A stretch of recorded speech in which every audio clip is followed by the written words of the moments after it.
Innover en réhabilitation psychosociale, tel était le thème proposé aujourd'hui.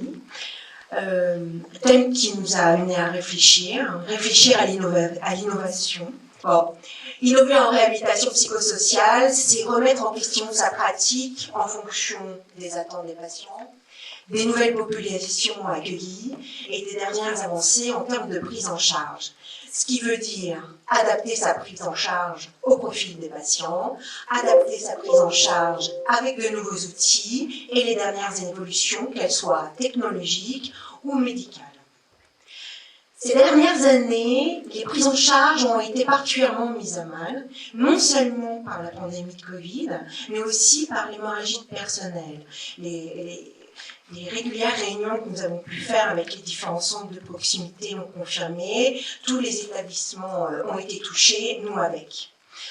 Donc ces dernières années, notre priorité était surtout de retrouver une activité qui avait été arrêtée, puis fortement ralentie, puisque restriction de groupe, distanciation sociale oblige.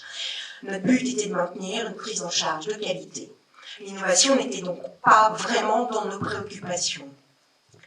Depuis seulement 1 an, nous retrouvons nos patients, nous retrouvons une certaine liberté dans nos prises en charge et nous pouvons de nouveau nous projeter sur des soins innovants.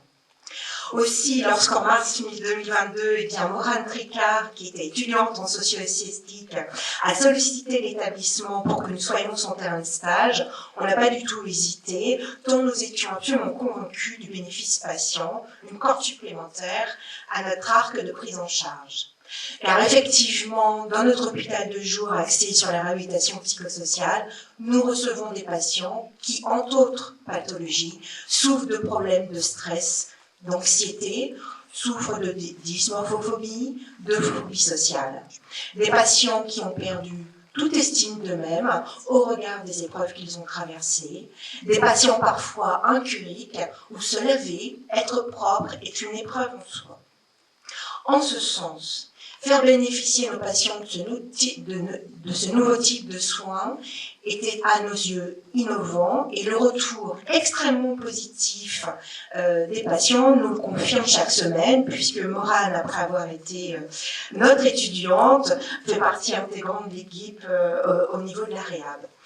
Et c'est donc à Morane que je vais laisser la parole et qui va vous présenter sa pratique au service de la réhabilitation psychosociale. Je vous remercie.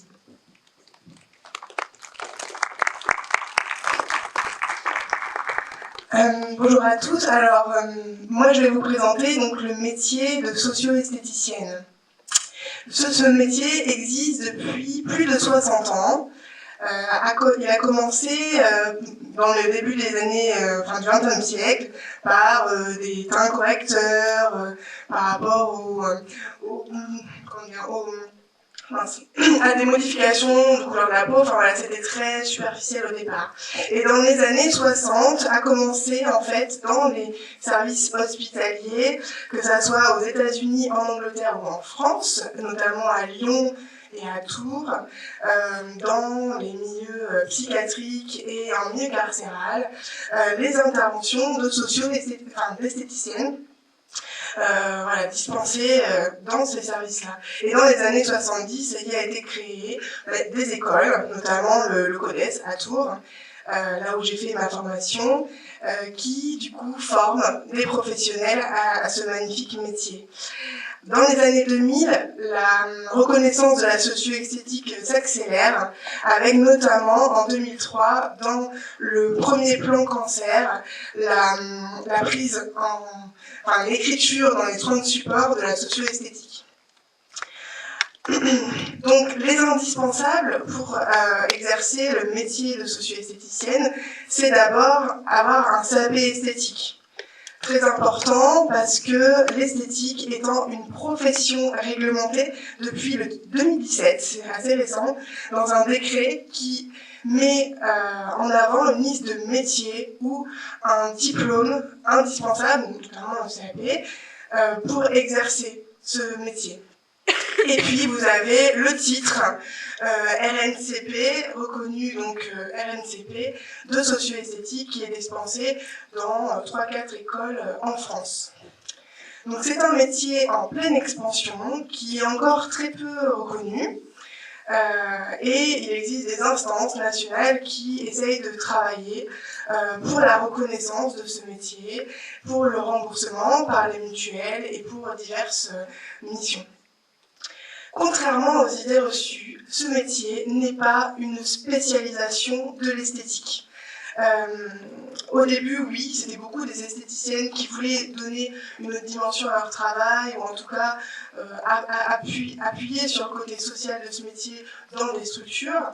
Aujourd'hui, moi, de formation, je suis CESF, donc je ne suis pas du tout esthéticienne de formation, et j'ai passé le CAP exprès pour faire la socio-esthétique.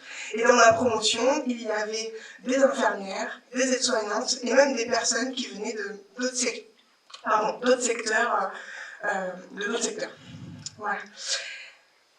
Voilà. Qu'est-ce que la socio-esthétique? Donc la socio-esthétique, en fait, c'est un accompagnement corporel de la souffrance et de la douleur par l'écoute et le toucher pour un mieux-être. Ça permet de reconstituer l'image de soi, et donc l'image de soi et la dignité. Et ça permet aussi la resocialisation pour redonner confiance, pour aller vers les autres.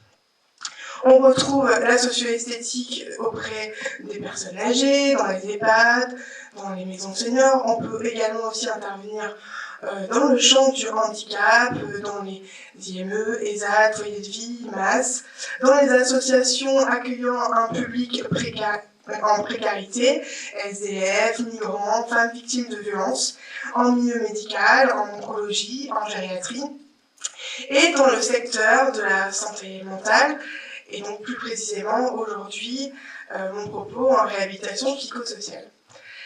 Au niveau des objectifs thérapeutiques, donc on est vraiment sur la restauration de l'estime de soi, sur favoriser la perception de son schéma corporel, de retrouver son unité corporelle, de proposer une approche plurisensorielle pour favoriser l'expression des émotions, qu'elles soient verbales ou non, et inciter le patient à être acteur de sa santé en lui redonnant envie de prendre soin de lui et de prendre soin de soi au quotidien. La socio-esthétique va surtout effectivement travailler donc, autour de l'enveloppe corporelle pour aider le patient à retrouver son sentiment d'unité. Donc j'aimerais ici souligner l'importance de la peau. La peau, c'est le marqueur de notre état intérieur et souvent oublié dans notre quotidien. La peau, c'est l'organe qui marque les limites de moi et de l'autre, qui est contenant, physique et psychique, qui permet la protection. Ainsi, par les soins socio-esthétiques, on va lui apporter de la douceur et du réconfort dont elle a tant besoin. Le toucher esthétique ne peut pas se résumer au simple sens tactile du toucher. Nous touchons par notre regard bienveillant, nous touchons aussi par le poids et l'intentionnalité des mots qui se doivent sécurisants, nous touchons par la qualité de notre écoute, que nous qualifions d'active, nous touchons par les odeurs que l'on peut créer et qui permettent d'interférer dans la relation et de créer des émotions. La socio-esthétique est un accompagnement complémentaire et indispensable dans le parcours du patient. Prendre soin, ce n'est pas seulement pratiquer des soins esthétiques, mais c'est aussi accompagner une personne ou un groupe vers un état d'autonomie, meilleure qualité de vie en collaboration avec les acteurs de la réhabilitation psychosociale. C'est aller ensemble vers le mieux-être. Concrètement, comment ça se passe? La socio-esthétique, donc dans un premier temps, l'accompagnement est individuel.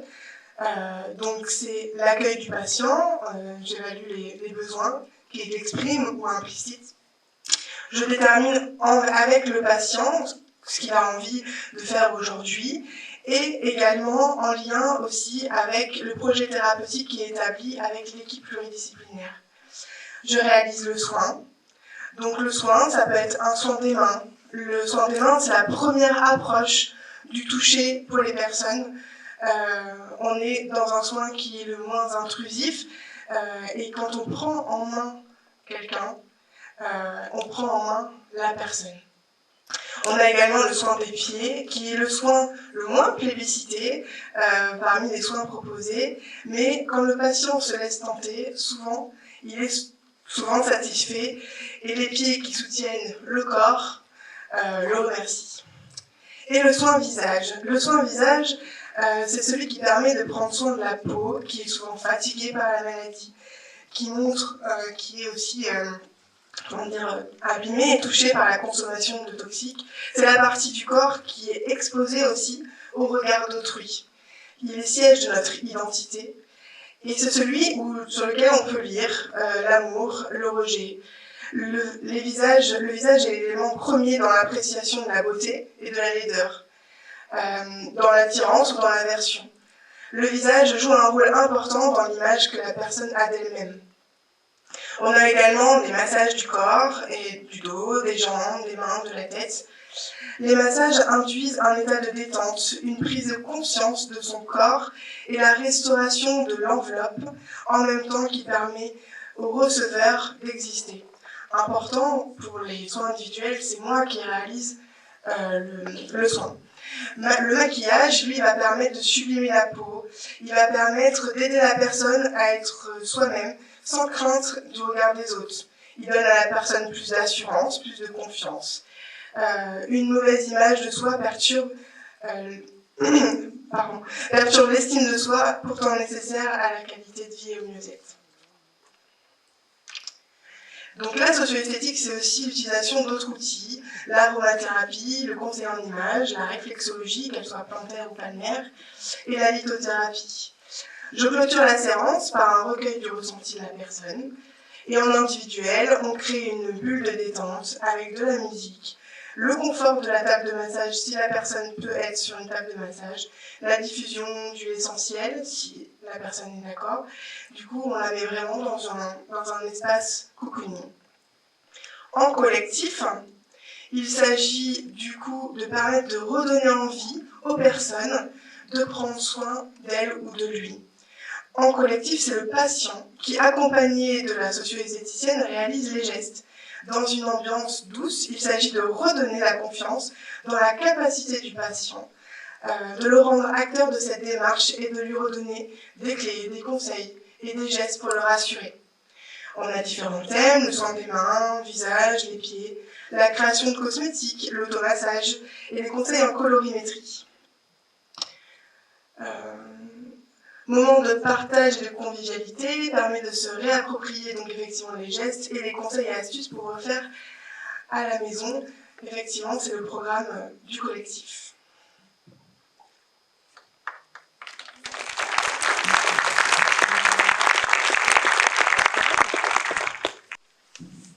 Alors concrètement, la prise en charge du patient, il est adressé par un médecin, systématiquement vu donc en consultation médicale de préadmission. L'infirmière, dans le cadre d'un entretien d'admission, va recueillir les différents besoins et attentes du patient. Ces besoins-là et le rendu de cet entretien est discuté en équipe pluridisciplinaire.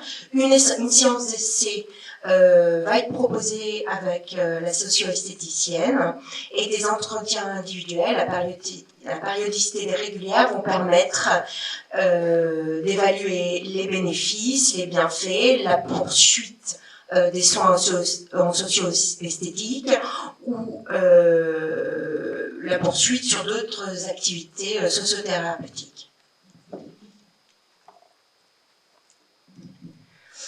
Pour conclure et pour illustrer tout mon propos, je vais vous parler d'une patiente que j'ai rencontrée en stage, donc au mois de juin, donc je vais l'appeler Madame C. Madame C, donc c'est une patiente de 30 ans qui est en surpoids du fait de sa sédentarité, qui présente une symptomatologie dépressive importante par un isolement social, un repli sur elle-même, une incurie, un absentéisme aux diverses activités et de soins, une dévalorisation psychique et physique, une image du corps très perturbée. Donc après l'explication de ce que c'est que la socio-esthétique au mois de juin, donc par l'équipe par l'équipe, elle a accepté d'avoir un rendez-vous avec moi pour un massage du dos. Donc je la reçois en entretien, j'observe qu'elle est vêtue entièrement de noir, qu'elle a des vêtements larges et que sa posture est fermée. Nous montons dans la salle où je réalise les soins par un ascenseur. Et dans l'ascenseur, je lui pose la question, qu'est-ce qu'elle vient chercher en venant me voir, qu'est-ce qu'elle aimerait. Elle me parle de confiance en elle et qu'elle souhaite un massage du dos. Quand on arrive dans la salle, je l'invite donc à se dévêtir, notamment du haut, pour réaliser le massage du dos. Une fois déshabillée, il est vrai que j'ai senti donc une odeur corporelle assez forte et j'ai pu observer des vêtements sales. Elle a souhaité garder ses chaussures. Donc elle s'installe sur la table de massage et donc nous échangeons sur l'hôpital de jour, sa venue, etc. Sachant que moi je n'avais aucun élément sur cette dame avant ce rendez-vous. Elle m'explique qu'elle vit seule et qu'elle vit seule avec un chien et 6 chats. Et qu'elle a conscience que peut-être d'être hospitalisée lui ferait du bien, mais qu'elle ne peut pas laisser ses animaux. Donc nous parlons des plantes, du jardinage qui lui plaît tant. J'essaye de lui expliquer aussi l'importance effectivement de prendre soin d'elle, en parlant d'images, en utilisant des images telles que la plante qui a besoin d'eau pour s'épanouir et d'engrais, des fois pour se relancer. Elle me dit qu'effectivement cette situation dure depuis 2 ans et que ça se dégrade. Je termine la séance et j'ai effectivement vu cette dame, le visage rayonnant, détendu, qui me regardait dans les yeux dans l'ascenseur, donc c'était quand même assez troublant le changement de posture. Elle me remercie vivement et elle me demande un nouveau rendez-vous. Je la raccompagne et on croise effectivement l'infirmière dans les escaliers qui effectivement la trouve aussi rayonnante. Donc ça fait 1 an que cette dame était mobilisée sur l'hospitalisation de jour, elle était souvent absente. Et c'est vrai qu'elle s'est saisie en fait de la socio-esthétique, elle est revenue me voir une 2e fois, la semaine d'après, où nous avons effectué un soin du visage. Quand cette dame est sortie de la voiture et est descendue pour mon 2e rendez-vous, donc à chaque fois j'étais dehors, donc à chaque fois je la vois sortir de la voiture, et c'est vrai que là j'ai vu le sourire aux lèvres derrière le masque, et c'est vrai que j'ai bien senti la différence de posture auprès de cette dame quand elle m'a vue et qu'on est monté pour la séance de socio-esthétique. Donc on a réalisé un soin de visage et on a pu parler de comment prendre soin de sa peau, qu'est-ce qu'elle pouvait faire avant, pourquoi elle ne le fait plus, etc. On a pu échanger sur pas mal de choses à cette fois-là. Je me suis même permise de lui remettre les fiches que j'avais créées, les fiches conseils pour les ateliers collectifs. Et elle était très contente en fait de repartir avec ses fiches et de pouvoir refaire à la maison parce que c'était avec des ingrédients qu'on trouve dans nos placards, typiquement du miel et du citron. Voilà, pour les masques. Donc je lui indique après ce rendez-vous que mon stage se termine et que pour l'instant, elle ne me reverrait pas, en tout cas pas la semaine d'après, parce que là on était sur 2 rendez-vous en 2 semaines. Donc il est vrai que sur ces 2 séances, j'ai bien vu l'évolution de cette dame et pour moi ça a été vraiment l'exemple de mon stage et l'accompagnement marquant de mon stage sur vraiment la socio-esthétique, qu'est-ce que ça permet. Pour cette dame aujourd'hui, donc je l'ai revue au mois de septembre quand j'ai commencé mon activité au sein de la clinique, on a des axes de travail qui est de travailler autour de l'hygiène en abordant bien sûr la question de ses vêtements, des produits qu'on doit utiliser, le travail de l'image de son corps et le rapport aux autres en lui proposant des ateliers collectifs. Cette dame, on a convenu donc avec l'équipe dans son projet thérapeutique que je la voyais tous les 15 jours. Entre-temps, on lui a indiqué qu'il fallait qu'elle vienne aux activités de l'hospitalisation de jour pour justement continuer ce qui est créé aussi avec elle sur ces temps-là.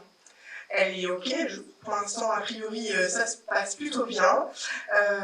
Elle est ravie de me revoir tous les 15 jours. On alterne entre un massage du dos et un soin de visage. Pour l'instant, elle ne souhaite pas plus, en tout cas pas autre chose. Par contre, effectivement, à chaque fois, j'arrive à vraiment avoir des échanges très importants avec elle et à comprendre et à vraiment, comprendre son fonctionnement et voir jusqu'où elle peut aller. Typiquement, dernièrement, je vais parler des transports pour venir au rendez-vous, parce qu'elle est, dépendante de son cousin qui l'amène à chaque fois. Et pour l'instant, les transports, c'était non, non, non. Et la dernière fois, ce que je lui ai expliqué, c'était plutôt... elle n'a pas fermé la porte. Voilà.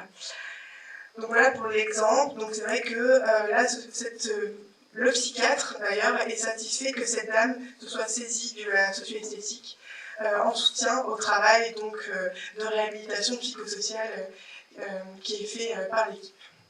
En conclusion, donc dans la réhabilitation psychosociale, l'approche du soin se réalise souvent par la recherche d'expression du patient au travers de l'accompagnement.